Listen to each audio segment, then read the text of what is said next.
He is so powerful that he can destroy an S-rank dragon with a carrot. The story starts with a bunch of adventurers found themselves facing a fearsome forest dragon. This dragon was an S-rank dragon.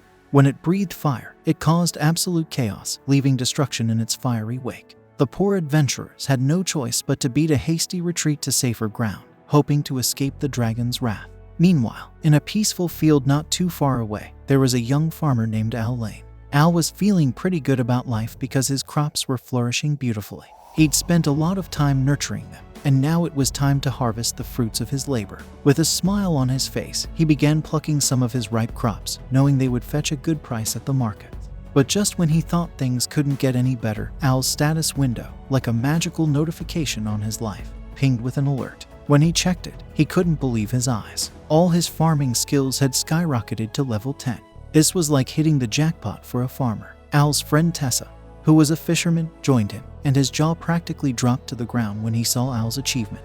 Tessa was even a bit envious because Al, the farmer, had a level 10 fishing skill, which was supposed to be Tessa's expertise. But the surprises didn't stop there. Out of the blue, Al received a special option that allowed him to merge and supercharge his skills. Without a second thought, he accepted this extraordinary offer and was bestowed with the unique title of Nature Lover. Al was a bit puzzled about what this title meant, but Tessa was quick to notice something mind-boggling. Al's status points had shot up to a staggering 65,000, with an attack power of over 73,000 and a defense rating of 45,000.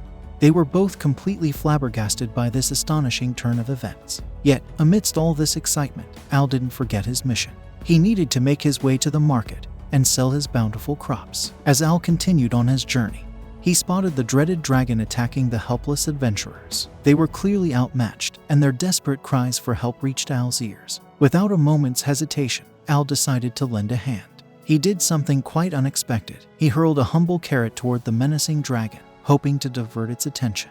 But in a stunning twist of events, that carrot struck the dragon, causing it to explode into smithereens with a single, epic blow.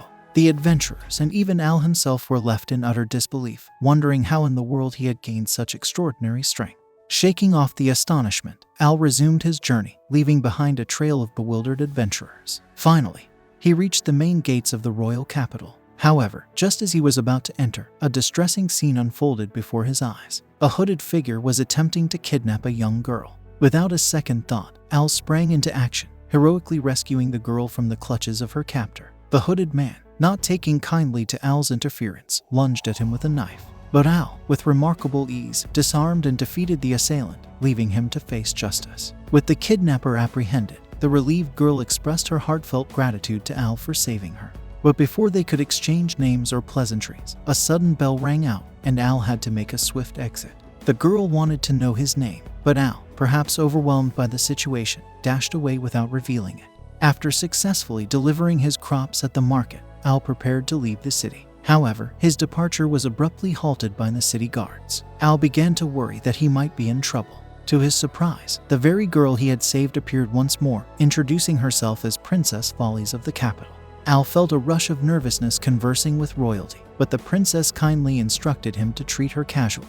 She then extended an unexpected offer, asking if Al would consider serving the royal family. Al's immediate thought was a resounding hell no, but he managed to maintain his composure. He carefully attempted to decline, citing that he didn't think he could handle the responsibilities. As he tried to exit once more, Princess Follies caught up with him. She emphasized that they would offer him generous compensation.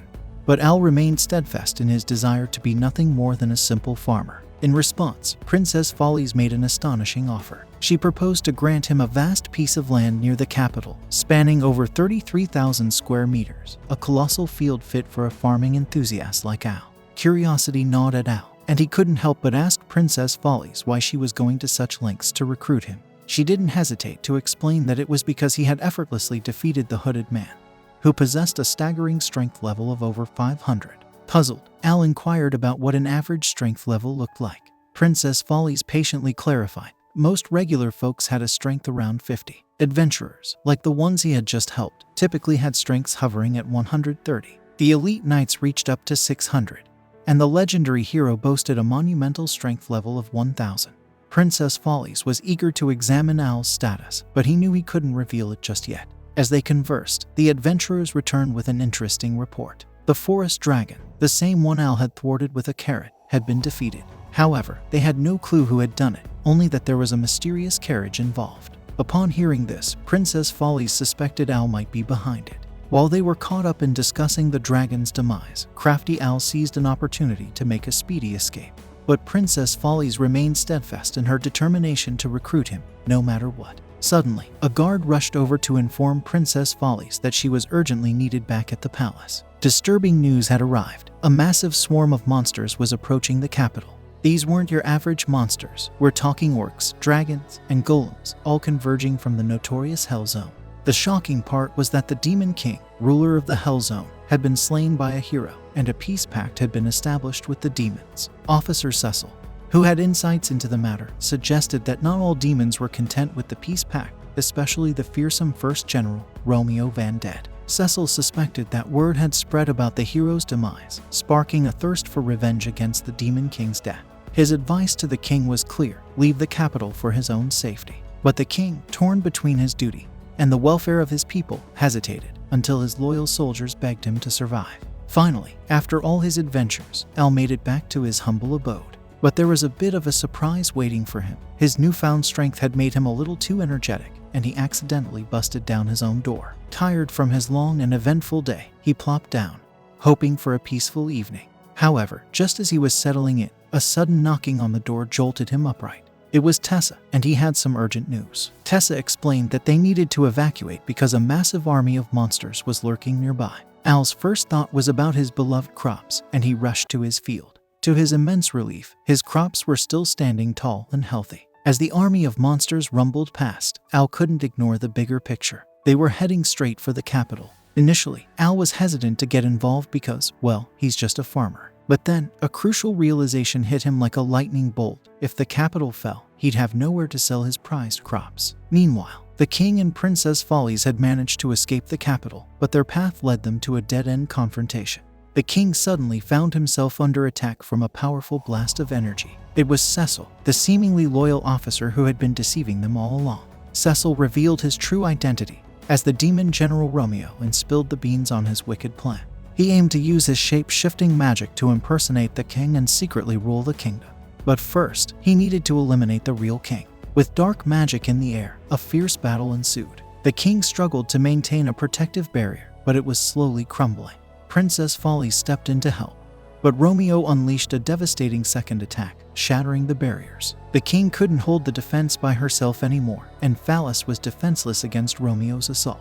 Just when things seemed bleak, a surprise savior emerged, none other than Al. He appeared out of nowhere and halted Romeo's attack using his plowing skills, causing the ground to quake and disrupt the approaching monster army. Romeo was baffled by this mysterious newcomer, but Al simply brushed it off, claiming to be an ordinary farmer. Romeo tried to outmaneuver Al, but Al managed to catch his blade and toss him aside. Impressed by Al's strength, Romeo decided to go all out. He absorbed the nearby monster's power, undergoing a dramatic transformation that revealed his true, formidable form. Phallus checked Romeo's status and saw he was at level 78 with over 5,000 strength. She urgently told Al to run, but instead, Al chose to face Romeo head-on. In an epic showdown, Romeo unleashed his incredible power and charged at Al, but Al countered with a powerful punch, defeating Romeo. The monsters, utterly shocked by the outcome, quickly scattered. Returning to the palace, the grateful king thanked Al for saving their lives and defeating Romeo. But Al, ever the farmer at heart, humbly stated that he had acted to protect his cherished crops. The king was keen to recruit Al's services for the country, offering him various titles, but Al remained steadfast in his desire to be nothing more than a farmer. As a token of their appreciation, Princess Follies decided to fulfill her promise. She offered Al a massive field spanning 33,000 square meters near the kingdom. There was just one catch: Al had to register as an adventurer, so he could lend a hand to the kingdom from time to time. Al agreed to the deal, but when he went to check out his new field, he discovered a harsh reality. It was a desolate wasteland. It seemed that Al had been tricked by Phallus after all. The very next day, Al embarked on an exciting adventure in the capital city with Princess Follies by his side. They explored the bustling streets, and Al was utterly amazed by all the mouth-watering foods on display. Unable to contain his curiosity, Al asked the princess how she could just wander around the capital without being recognized. She revealed her clever secret. She had a maid acting as her stand-in at the palace, and she possessed a magical hairpin that kept her incognito. Their first stop was the Adventurers Guild. As they entered, Al's reputation had already spread, and the guildmaster eagerly welcomed him. Al was led over to the reception desk where they met the friendly secretary named Helen. Just as they were about to dive into the adventurer registration process, Al's stomach decided to make a grand entrance with a thunderous growl. Quick on her feet, Helen whipped up a mouth-watering pie for Al, which he devoured with delight. With his appetite satisfied, they continued with the interview. Helen asked Al why he wanted to become an adventurer, but Al explained that he was only registering due to his deal with Princess Follies. Just then, the adventurers he had assisted the day before made their entrance, expressing their heartfelt gratitude for his heroic defeat of the fearsome S-rank dragon. The entire guild was awestruck, and Al couldn't help but blush in embarrassment. The adventurers introduced themselves as Jake, Luke, and Lamia. They wished Al luck and suggested they go hunting together. Al's eyes widened at the prospect of being drawn away from his beloved farming. However, he couldn't resist the allure of adventure. Al mentioned to Helen that he wanted to try his hand at a quest. She explained that adventurers were ranked from F rank to the prestigious double S rank. Since Al was a newbie, he could only tackle easy quests to start. Helen suggested that he begin with a quest to collect 10 herbs from the Grim Forest, setting Al on the path of his first official adventure as a registered adventurer. Helen, the friendly lady at the Adventurers Guild, had some wise advice for Al before he ventured into the forest for his first quest. She thought it would be a good idea to get some equipment because, there might be some nasty monsters out there. But Al shook his head and told her he was too strapped for cash to afford any gear. Upon hearing this, Helen did something truly unexpected. She generously offered him her old cloak, which was enchanted with magical defenses. Al hesitated, feeling reluctant to accept such a valuable gift, but Helen insisted and helped him put it on. As Al wore the cloak, he looked quite dashing, and Helen couldn't help but be captivated by his appearance. He seemed to remind her of someone special. With the cloak now his, Helen wished him good luck. Off to the forest Al went, determined to collect those herbs. As he scoured the area, he stumbled upon a rather peculiar item, a mysterious black scale. He couldn't help but wonder which creature had dropped it. Suddenly, out of nowhere, a female orc appeared, leaping at him with quite the unusual intention. She wanted to mate with him. Just when things were looking dicey, Jake, the helpful adventurer, showed up just in the nick of time. He defeated the orc and saved Al from a rather awkward situation. Grateful for the rescue, Al thanked Jake for his timely assistance. Curious about the black scale, Al asked his newfound companions if they knew anything about it. Jake had heard some whispers about a black dragon, but he wasn't entirely convinced because black dragons were known to reside in the highlands, not the forests. Lamia chimed in, suggesting that Al could probably fetch a decent sum of money by selling it. But just when they thought they had encountered enough surprises for the day, an overwhelming and ominous aura suddenly enveloped them. Fear coursed through their veins as a colossal black dragon made its grand entrance. The dragon was shrouded in darkness and passed by them with an eerie calmness, leaving them stunned in awe and terror. Al's heart pounded with terror as he managed to steal a glance at the black dragon's status, and what he saw left him utterly shocked. The beast had monstrous stats that defied imagination. Amidst this chaos, a girl was desperately trying to escape the dragon's clutches, but she was caught. Suddenly, Helen jolted awake from a terrible nightmare. The following day, Helen's appearance was far from usual, catching her mother's concerned eye. When questioned, Helen revealed her struggle with memory loss, unable to recall what she had done after work the previous day. Her mother, sensing that Helen was overworking herself, advised her to take a break. Back at the guild, Al returned with an urgent report about their encounter with the menacing black dragon. They met with the guild master and shared their findings, which were deeply unsettling. The dragon now possessed a staggering strength of over 230,000. Judging by its appearance, they suspected it to be the infamous evil dragon known as Ouroboros. The shock was palpable, especially for Helen. Al displayed the black scale he had found to the group, and Helen's reaction was nothing short of horror. She seemed to recall a memory from her past, her brother fleeing from the same dragon and ultimately meeting a grim fate. The emotional turmoil overwhelmed her, and she fainted. Al anxiously waited for her to regain consciousness, but Helen's mother assured him that she would be okay. As a twist of fate, Helen's mother recognized the cloak Al was wearing. It turned out that she was Helen's foster mother. 15 years ago, she had discovered Helen by the lakeside, clutching the very same cloak. While she remembered Helen's name, all other memories were lost. This revelation sparked Al's determination to help. He decided to visit the library in search of clues but came up empty-handed.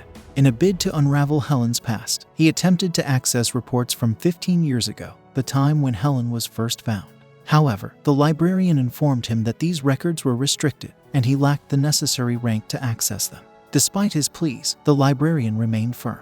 Just when things seemed at an impasse, Princess Follies made a surprising entrance, catching the librarian off guard. Using her royal authority, she helped Al gain access to the restricted records. Together, they delved into the damage reports for the village where Helen was discovered, hoping to uncover long-buried secrets. Al uncovered a shocking revelation from the records. 15 years ago, Anora village had been obliterated, and black scales similar to the one he had found were discovered there. But what made this even more unsettling was that this catastrophic event had been hushed up. The evil dragon was believed to be long gone, but if it had somehow returned, it meant that the entire world was now in grave danger. The very next day, Al and Princess Follies set off for Anora village to investigate. What they found was a scene of utter devastation. As they explored the ruins, Al suddenly heard a voice. He followed the mysterious voice, leading them to a grave. To their astonishment, a boy appeared before them, wearing the same cloak that had once belonged to Helen. Princess Follies was perplexed, unable to see or hear the boy that Al was speaking to. It was then that Al realized the truth. The boy was a ghost. The spectral figure introduced himself as Lei, marking the beginning of yet another enigmatic chapter in their adventure. This brings an end to our episode. Don't forget to check out other videos.